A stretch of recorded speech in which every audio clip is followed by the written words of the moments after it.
আজকে খাইতে চলে গিয়েছিলাম চিকেন চাপের সাথে গরম গরম লুচি। আর এই মজাদার খাবারটি কোথায় গিয়ে খেয়েছি তা নিয়ে থাকছে আজকের ভিডিও। হ্যালো ফ্রেন্ডস, আসসালামু আলাইকুম। আজকে চলে গিয়েছিলাম মাওনা চাপের গল্প রেস্টুরেন্টে।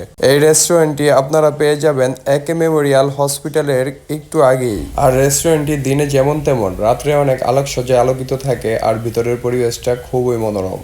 ছবি তোলার জন্য পারফেক্ট জায়গা। আর তাদের রয়েছে লাইভ জুসার, আপনি জুস অর্ডার করলে তা টাটকা ফল থেকে আপনার সামনে বানিয়ে সার্ভ করবে। আমি যেহেতু চাপ খাইতে গেছিলাম তাই একটা চিকেন চাপ আর একটা চিকেন বটি কাবাব অর্ডার করছিলাম। আর তাদের সেট মেনু অনুযায়ী সাথে থাকে 2টি করে লুচি। আমাদের অর্ডারকৃত খাবার চলে আসছে, এখন খেয়ে অনেস্ট রিভিউটা দিব। প্রথমে লুচির কথা বলি, ওদের লুচিটা খুব সফট ছিল, খুবই খেতে মজা ছিল আর তুলতুলে ছিল। আমি এই যে চিকেন চাপ নিলাম, সাথে একটু সাদা মিউনিসটা ভরালাম, কিন্তু সাদা মিউনিসটা একটু ঝাঁঝালো ছিল, এটা আপনারা আমার মুভমেন্ট দেখলেই বুঝবেন।